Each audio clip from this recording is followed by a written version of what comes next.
Okay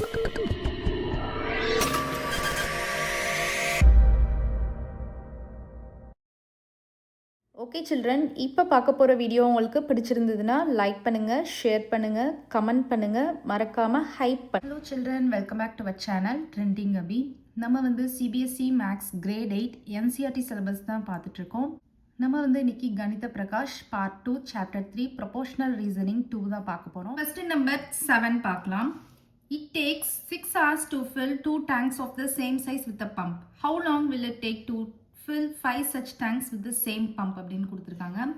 so இந்த இடத்துல நமக்கு டைம் இருக்குது, டேங்க்ஸ் இருக்குது. ஸோ 6 ஹவர்ஸில் 2 டேங்க்ஸை நம்மளால் ஃபில் பண்ண முடியுது. 2 டேங்க்ஸுமே வந்து சேம் சைஸில் தான் இருக்குது. அதை நோட் பண்ணிக்கோங்க. 2 டேங்க்ஸுமே சேம் சைஸில் தான் இருக்குது. ஒரு பம்பு வச்சு நம்ம வந்து ஃபில் பண்ணுறோம். இதே இது 5 such tanks, 5 சேம் சைஸில் டேங்க் எடுத்தோம் அப்படின்னா எவ்வளோ டைம் ஆகும் அதை ஃபில் பண்ணுறதுக்கு அப்படின்றது கேட்குறாங்க. ஸோ இதுதான் நமக்கு எக்ஸ். ஸோ டேங்கோட கவுண்டிங் நமக்கு கூடுது அப்படின்னா என்ன ஆகும்? டைமும் கூட தானே செய்யும். கரெக்டாக 5 டேங்க்ஸை நம்ம ஃபில் பண்ணணும். 2 டேங்க்ஸை ஃபில் பண்ணுறதுக்கே நமக்கு 6 ஹவர்ஸ் ஆயிடுச்சு. ஸோ அதே மாதிரி 5 டேங்க்ஸை நம்ம ஃபில் பண்ணணும். ஸோ 2 குவான்டிட்டியுமே நமக்கு என்ன ஆகுது? இன்க்ரீஸ் ஆகுது. So this is direct proportion. This is direct proportion. So direct ப்ரொபோர்ஷன்னா உங்களுக்கு என்ன ஷார்ட்கட் சொல்லி கொடுத்துருக்கேன்? கிராஸ் ப்ராடக்ட் பண்ணுங்கன்னு சொல்லியிருக்கேன். So 5 6 are 30. 2 into x 2x. So x is equal to 30 by 2. So x is equal to 15. இப்போ 15 hours வந்து ஆகுது. அண்டர்ஸ்டாண்ட் ஆகுதா? ஸோ எல்லா சம்க்குமே நீங்கள் வந்து ஃபைனல் ஆன்சர் எடுத்து எழுதணும். ஸோ இதுக்கு எப்படி எழுதலாம்? இட் வில்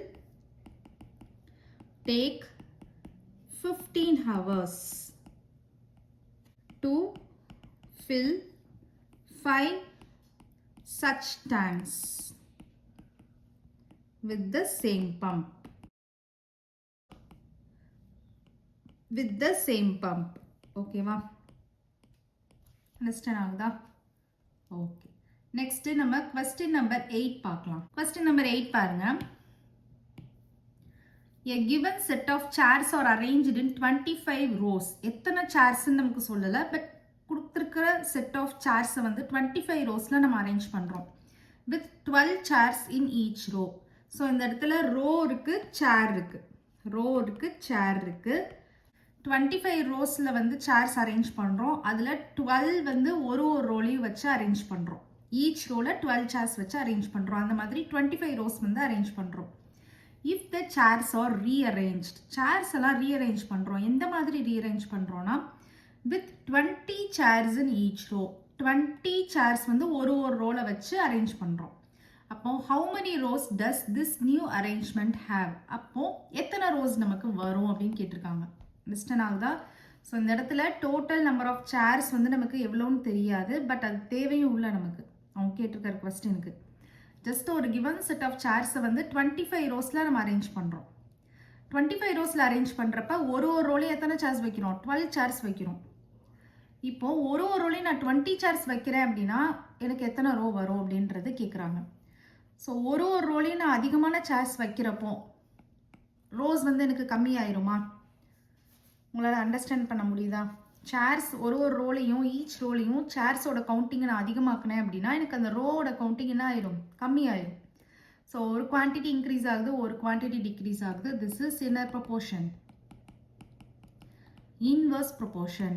இன்வர்ஸ் ப்ரொபோர்ஷன்னா நான் என்ன சொல்லியிருக்கேன்? ஸ்ட்ரைட் ப்ராடக்ட் பண்ணுங்க அப்படின்னு சொல்லியிருக்கேன். So 25 into 12 is equal to 20x. So x is equal to 25 into 12. இது ஆப்போசிட்டில் வரப்போ என்ன ஆயிரும்?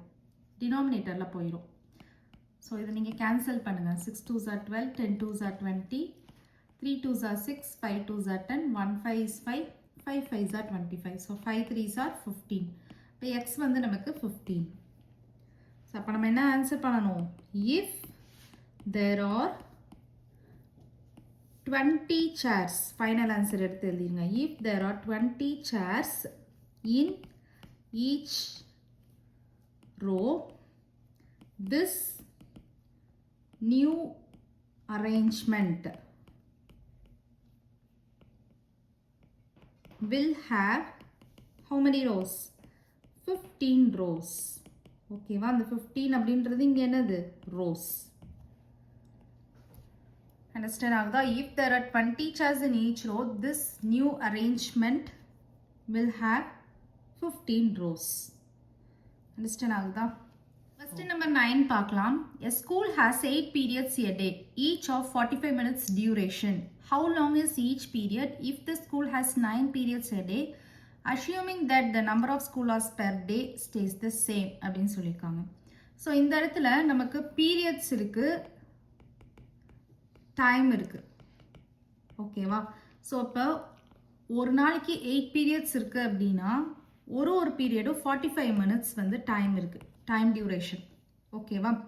இதே இது நான் வந்து ஒரு நாளைக்கு 9 பீரியட்ஸ் அப்படின்னு சொல்லிடுறேன். அப்போ ஒரு பீரியடும் எவ்வளோ டியூரேஷன் டைம் இருக்கும் அப்படின்னு கேட்குறாங்க. ஒரு ஸ்டேட்மெண்ட் வந்து உங்களை அஷ்யூம் பண்ண சொல்லியிருக்காங்க. என்ன அஷ்யூம் பண்ண சொல்லியிருக்காங்கன்னா, இப்போ ஒரு டேக்கு வந்து 8 hours வந்து ஸ்கூல் டைம் இருக்குது, ஸ்கூல் ஒர்க்கிங் ஹார்ஸ்ன்னு வச்சுக்கோங்க. 9 பீரியட்ஸ் ஆக்குறப்பையும் அதே 8 hours தான் இருக்குது அப்படின்னு சொல்கிறாங்க. அண்டர்ஸ்டாண்ட் ஆகுதா? 8 பீரியட்ஸ் இருக்கிறப்பையும் அந்த ஸ்கூல் ஒர்க்கிங் ஹார்ஸ் வந்து 8 hours தான். 9 பீரியட்ஸ் இருக்கிறப்பையும் அந்த ஸ்கூல் ஒர்க்கிங் ஹார்ஸ் 8 hours தான். 8 ஹவர்ஸ்னு அவங்க சொல்லலை, சேம் நம்பர் ஆஃப் ஒர்க்கிங் ஹார்ஸ்ன்னு சொல்லியிருக்காங்க. அந்த மாதிரி அஷ்யூம் பண்ணி இந்த சம் செய்ய சொல்லியிருக்காங்க. ஸோ இப்போது ஒரே நம்பர் ஆஃப் ஒர்க்கிங் ஹார்ஸ் அப்படின்னு இருக்கிறதுனால பீரியடோட கவுண்டிங்கை நான் கூட்டுறேன் அப்படின்னா அந்த ஒரு பீரியடோட டைம் டியூரேஷன் ஆட்டோமேட்டிக்காக கம்மியாயிருமா? கண்டிப்பாக 45 மினிட்ஸ் இருக்காது. 45 விட கம்மியாக தான் இருக்கும். ஏன்னா நான் 9 பீரியட்ஸ் ஆக்கிட்டேன். ஆனால் ஒர்க்கிங் ஹார் சேம் தான், number of working hour. So அப்போ திஸ் இஸ் இன்வர்ஸ் ப்ரொபோர்ஷன். ஏன்னா ஒரு குவான்டிட்டி இன்க்ரீஸ் ஆகுது, ஒரு குவான்டிட்டி டிக்ரீஸ் ஆகுது. So this is inverse proportion. So நமக்கு இது இன்வர்ஸ் ப்ரொபோர்ஷன். ஸோ நம்ம என்ன பண்ணுவோம்? ஸ்ட்ரைட் ப்ராடக்ட் பண்ணுவோம். So 8 into 45 is equal to 9x. ஸோ x is equal to இந்த 9 ஆப்போசிட்டில் கொண்டு வந்துடுவோம். கரெக்டாக? ஸோ 8 into 45 இது மல்டிப்ளிகேஷனில் இருக்க, ஆப்போசிட்டில் வரப்போ டிவிஷனில் ஆயிரும். இதை கேன்சல் பண்ணுங்கள். 1 9 is 9, 5 9s are 45, 5 8s are 40. அப்போ நமக்கு 40 மினிட்ஸ் தான் இருக்கும். ஒரு பீரியட் வந்து எவ்வளோ டைம் டியூரேஷன் இருக்கும்? 40 மினிட்ஸ் தான் இருக்கும். இதே இது 8 பீரியட்ஸ் இருக்கிறப்ப 45 மினிட்ஸ் இருந்துச்சு. 9 பீரியட்ஸ் வந்துச்சுன்னா குறைஞ்சிரும், 40 மினிட்ஸ் ஆயிரும். அப்போ ஃபைனலாக நீங்கள் என்ன ஆன்சர் எழுதணும்? If the school has 9 periods a day, 9 periods a day, each period will be 40 minutes long. Understand ஆகுது அந்த சம் உங்களுக்கு? ஓகே. நெக்ஸ்ட் கொஸ்டின் நம்பர் 10 பார்க்கலாம். இந்த சம் வந்து நம்ம ப்ரீவியஸாக ஒரு சம் ட்ரிக்கி சம்னு சொல்லிட்டு ஒரு சம் பண்ணோம் இல்லையா? வெஜிடபிள் கட் பண்ணுறது, ஒருத்தவங்க ஃபாஸ்ட்டாக கட் பண்ணாங்க, ஒருத்தவங்க ஸ்லோவாக கட் பண்ணாங்கன்ட்டு. அதே மாதிரி தான் இங்கே வந்து டேங்க் வச்சு கொடுத்துருக்காங்க. அதாவது டேங்க்கில் வந்து ஒரு ஸ்மால் பம்ப் இருக்குது, ஒரு லார்ஜ் பம்ப் இருக்குது. ஓகேவா? ஸோ இந்த ஸ்மால் பம்ப் வந்து ஒரு டேங்கை ஃபில் பண்ணுது, ஒரு ஹோல் டேங்கை ஃபில் பண்ணுது. நீங்கள் நமக்கு பிக்சரில் கொடுத்துருக்காங்க பாருங்கள். ஹோல் டேங்கை ஃபில் பண்ணுறதுக்கு 3 hours எடுத்துக்கிடுது. அதே இது ஒரு லார்ஜ் பம்ப்பு இந்த ஹோல் டேங்கையும் ஃபில் பண்ணுறதுக்கு ஜஸ்ட் 2 hours தான் எடுத்துக்கிடுது. If both pumps are used together, 2 பம்பையும் நான் சேர்த்து யூஸ் பண்ணேன் அப்படின்னா how long will the tank to fill அப்படின்னு கொடுத்துருக்காங்க. ஓகேவா? A small pump can fill a tank in 3 hours while a large pump can fill the same tank in 2 hours. If both pumps are used together, how long will the tank take to fill அப்படின்னு கொடுத்துருக்காங்க. So இந்த இடத்துல நான் வந்து என்னென்ன எடுத்துக்க போகிறேன் அப்படின்னா டைம்னு ஒரு விஷயம் எடுத்துக்க போகிறேன். அதுக்கப்புறம் வந்து அங்கே வந்து நம்ம யூனிட்ஸில் எடுத்துக்கிட்டோம் இல்லையா? ஒர்க் டன் வந்து யூனிட்ஸில் எடுத்துக்கிட்டோம். இங்கே வந்து நான் டேங்க் லெவல்னு எடுத்துக்கிறேன். Tank level. ஓகேவா? ஸோ இப்போ நான் வந்து என்ன பண்ண போகிறேன் அப்படின்னா, நம்ம லாஸ்ட் இதில் பண்ணியிருந்தோம் இல்லையா? அந்த 1 hourல ஒருத்தவங்க கட் பண்ணியிருந்தாங்க வெஜிடபிள்ஸை, இன்னொருத்தவங்க வந்து 1.5 hours கட் பண்ணியிருந்தாங்க. நம்ம 1 hourக்கு எவ்வளோ கட் பண்ணாங்க, அந்த ஸ்லோவாக கட் பண்ணவங்க 1 hourக்கு எவ்வளோ கட் பண்ணாங்க நம்ம கண்டுபிடிச்சோம். அதே மாதிரி இங்கே லார்ஜ் பம்ப் வந்து வேகமாக வந்து டேங்கை ஃபில் பண்ணிடுது. ஸ்மால் பம்ப் வந்து 3 hours ஆக்குது. அப்போ ஸ்மால் பம்ப் வந்து 2 hours எவ்வளோ ஃபில் பண்ணியிருக்கோம் அப்படின்றத கண்டுபிடிக்க போகிறேன். ஓகேவா? ஸோ அதுதான் இப்போ நம்ம பண்ண போகிறோம். இப்போ வந்து லார்ஜ் பம்ப் வந்து 2 hours நமக்கு ஹோல் டேங்கையும் பண்ணிடுது. ஸோ அது ப்ராப்ளம் இல்லை. ஆனால் ஸ்மால் பம்ப் வந்து 2 hours எவ்வளோ பண்ணியிருக்குன்றதை கண்டுபிடிக்க போகிறோம். ஸோ அப்போ வந்து நமக்கு 3 hours ஹோல் டேங்க்கு, அந்த ஹோல் டேங்க் லெவல் ஹோல்னால் நான் 1ன்னு வச்சுக்கிறேன். 3 ஹார்ஸில் ஹோல் டேங்க்கையும் ஃபில் பண்ணிடுது. அப்போ 2 ஹார்ஸில் எவ்வளோ பண்ணியிருக்கோம் அப்படின்றத கண்டுபிடிக்கிறேன். இதோட மேட்ச் பண்ணுறதுக்காண்டி, இதோட கம்பேர் பண்ணுறதுக்காண்டி. ஸோ அது எக்ஸ்னு வச்சுக்கலாம். இப்போது டைம் வந்து கம்மியாகுது அப்படின்னா டேங்கோட லெவல், அது ஃபில் ஆகியிருக்கிற லெவலும் கம்மியாகுமா? ஸோ இது வந்து என்னது? Direct proportion. This is direct proportion. So நீங்கள் கிராஸ் ப்ராடக்ட் பண்ணுங்கள். So 3x is equal to 2. So x is equal to 2/3. அப்போது நமக்கு 2 ஹார்ஸில் 2/3 தான் நமக்கு வந்து 2/3 லெவல் தான் நமக்கு வந்து ஃபில் ஆகிருக்கும். லெவல் ஆஃப் டேங்க் தான் வந்து ஃபில் பண்ணியிருக்கும். இது ஸ்மால் பம்ப். கரெக்டாக? இப்போ நம்ம வந்து டோட்டல் கண்டுபிடிக்கணும். டோட்டலாக ரெண்டுமே 2 ஹார்ஸில் எவ்வளோ ஃபில் பண்ணியிருக்கோன்றதை கண்டுபிடிக்கணும். ஸோ இது வந்து 2 ஹார்ஸில் ஹோலையும் ஃபில் பண்ணிடுது. கரெக்டாக? ஸோ லார்ஜ் பம்ப் வந்து 2 ஹார்ஸில் ஹோல் டேங்கையும் ஃபில் பண்ணிடுது. ஹோலை நம்ம எப்படி அஷ்யூம் பண்ணியிருக்கோம்? 1ன்னு வச்சுக்க சொல்லியிருக்கேன். ஸோ அப்போ 2 ஹார்ஸில் 1 டோட்டல் ஃபார் 2 ஹார்ஸ் பார்க்குறோம். ஸோ பார்க்குறப்போ 1 ஹோல் டேங்கையும் ஃபில் பண்ணிடுது. இந்த ஸ்மால் பம்ப் வந்து 2/3 லெவல் தான் ஃபில் பண்ணியிருக்கு 2 ஹார்ஸில். கரெக்டாக? ஸோ இப்போ இதை வந்து ஆட் பண்ணுங்கள். எல்சிஎம் எடுத்துக்கோங்க. அப்போ 1 3 is 3, 1 3 is 3. ஸோ 3 + 2/3. ஸோ 5/3.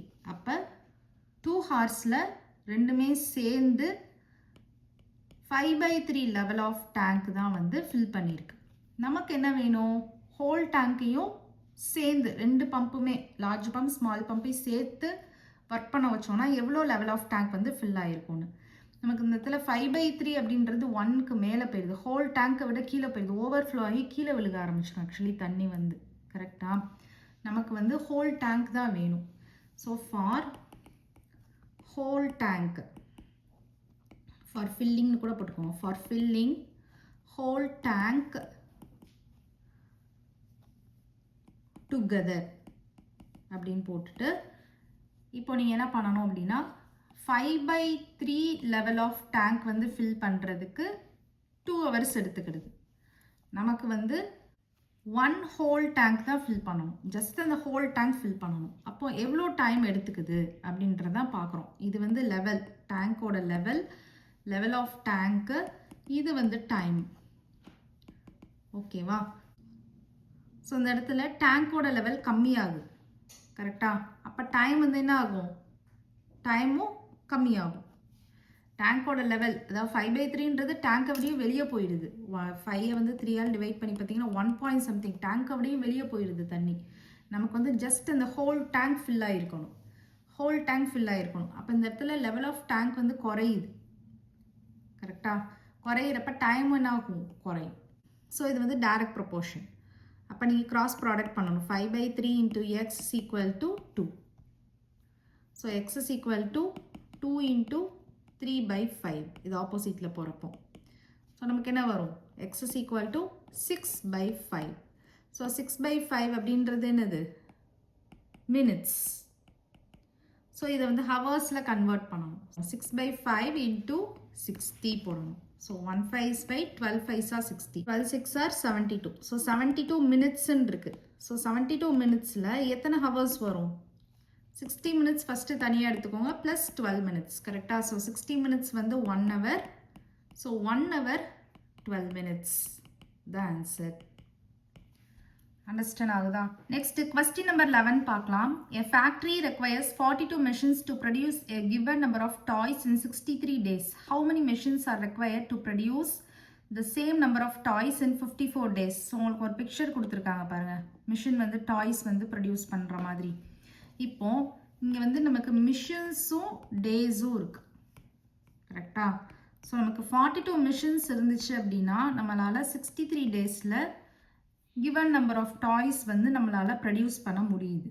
அதாவது எத்தனை டாய்ஸ்ன்னு அவங்க சொல்லலை, மென்ஷன் பண்ணலை. பட் சேம் நம்பர் ஆஃப் டாய்ஸை 54 டேஸ் தான் உங்களுக்கு கொடுக்குறாங்க அப்படின்னா எத்தனை மிஷின்ஸ் வந்து நமக்கு தேவைப்படும்னு கேட்குறாங்க. ஒன்ஸ் அகைன் சொல்கிறேன், ஒரு ஃபேக்ட்ரிக்கு வந்து மிஷின்ஸ் வந்து 42 மிஷின்ஸ் வந்து தேவைப்படுது. அவங்க பர்டிகுலர் நம்பர் ஆஃப் டாய்ஸ் வந்து செய்ய சொல்லியிருக்காங்க. ஸோ 42 மிஷின்ஸ் வந்து தேவைப்படுது. 42 மிஷின்ஸ் இருந்தால் அவங்களால 63 டேஸில் அந்த ஒர்க்கை வந்து பண்ணி முடிக்க முடியுது. இதே இது அவங்கக்கிட்ட ஜஸ்ட் 54 டேஸ் தான் இருக்குது. டேஸ் கம்மியாயிடுது. அப்போ மிஷின்ஸ் எவ்வளோ தேவைப்படும் அப்படின்னு கேட்குறாங்க.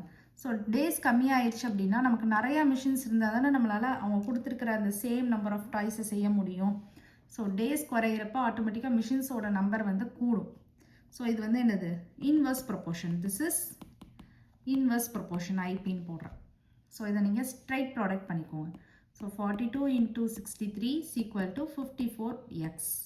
So x is equal to 42 into 63 divided by 54. So cancel பண்ணுங்க. 6 tablesல எடுத்துக்கலாமா? 7 6 are 42, 8 6 9 6 are 54. 3 tables, 2 3s are 6, 1 3 is 3, 3 3s are 9, 7 3s are 21. So 7 7s are 49. So நம்மகிட்ட 49 மிஷின்ஸ் இருந்துச்சு அப்படின்னா நம்மளால் என்ன பண்ண முடியும், அவங்க கொடுத்துருக்கிற சேம் கிவன் நம்பர் ஆஃப் டாய்ஸை மேக் பண்ண முடியும். அண்டர்ஸ்டாண்ட் ஆகிடுதா உங்களுக்கு? ஸோ 63 டேஸ் இருந்தால் 42 மிஷின்ஸ் இருந்தாலே அவங்க கொடுத்துருக்கிற நம்பர் ஆஃப் டாய்ஸை மேக் பண்ண முடியும். ஆனால் டேஸ் குறையுது, 54 டேஸ் தான் கொடுக்குறாங்க. அப்போ நம்ம மிஷின்ஸ் அதிகமாக நம்ம இருந்தால் தான் நம்ம செஞ்சு முடிக்க முடியும். ஸோ 49 மிஷின்ஸ் இருந்தால் தான் நம்மளால் சேம் நம்பர் ஆஃப் டாய்ஸை பண்ணி முடிக்க முடியும். ஸோ அப்போ ஃபைனல் ஆன்சர் வந்து 49 machines are needed to produce the same number of toys அப்படின்னு போட்டுக்கோங்க in 54 days. அண்டர்ஸ்டாண்ட் ஆகுதா அந்த சம் உங்களுக்கு? ஓகே, நெக்ஸ்ட்டு இந்த யூனிட்டில் லாஸ்ட் ப்ராப்ளம் பார்க்க போகிறோம். 12th sum, a car takes 2 hours to reach a destination traveling at a speed of 60 km per hour. So இந்த இடத்துல டைமும் ஸ்பீடும் நமக்கு வருது. ஸோ ஒரு கார் வந்து 2 hours எடுத்துக்கிடுது அந்த டெஸ்டினேஷன் எங்கே போய் ரீச் ஆகணும், எந்த பிளேஸ்க்கு போய் ரீச் ஆகணுன்றத 2 ஹவர்ஸில் நம்ம 60 km ஸ்பீடில் போனோம்னா ரீச் பண்ணிடுது. இதே இது how long will the car take if it travels at a speed of 80 km per hour. 80 km per hour ஸ்பீடில் ட்ராவல் பண்ணுச்சுன்னா அதே டெஸ்டினேஷனை எவ்வளோ டைமில் வந்து ரீச் பண்ணுன்னு கேட்குறாங்க. ஸோ நம்ம உங்களுக்கே அண்டர்ஸ்டாண்ட் ஆகும், ஸ்பீடை நம்ம கூட்ட ஆரம்பித்தோம், ஸ்பீடு இன்க்ரீஸ் பண்ணிட்டோம் அப்படின்னா டைம் என்ன ஆயிரும், ஆட்டோமேட்டிக்காக டிக்ரீஸ் ஆயிரும். So this is also inverse proportion. So this is IP, inverse proportion. நீங்கள் ஃபுல் ஃபார்மில் எழுதிக்கோங்க.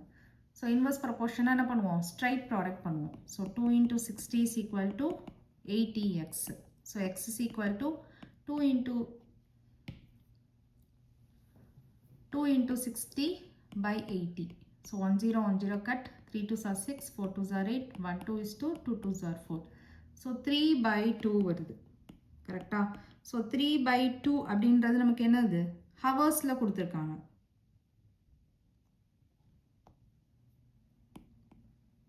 ஸோ ஹவர்ஸில் இருக்குது. இதை நீங்கள் மிக்சட் ஃப்ராக்ஷனில் கூட எழுதிக்கலாம். 1 2 is 2. ஸோ 1 1 by 2 அப்படின்னு போட்டுக்கோங்க. 1 1 by 2 hours, அதாவது 1.5 hours. ஸோ அப்போ ஃபைனல் ஆன்சர் எப்படி எழுதுவீங்க, the car will take 1.5 hours if it travels at a speed of 80 km per hour. 80 km ஸ்பீடில் போச்சு அப்படின்னா அதால் 1.5 ஹவர்ஸில் டெஸ்டினேஷனை ரீச் பண்ண முடியும். அண்டர்ஸ்டாண்ட் ஆகுது அந்த சம் உங்களுக்கு? ஓகே சில்ட்ரன், இந்த சம்மோட இந்த யூனிட் வந்து ஃபினிஷ்ட் ஆகுது. நெக்ஸ்ட் வீடியோவில் நம்ம நெக்ஸ்ட் சாப்டர் பார்க்கலாம். இந்த வீடியோ உங்களுக்கு பிடிச்சிருந்ததுன்னா லைக் பண்ணுங்கள், ஷேர் பண்ணுங்கள், நம்ம சேனலை சப்ஸ்கிரைப் பண்ணுங்கள். Bye children.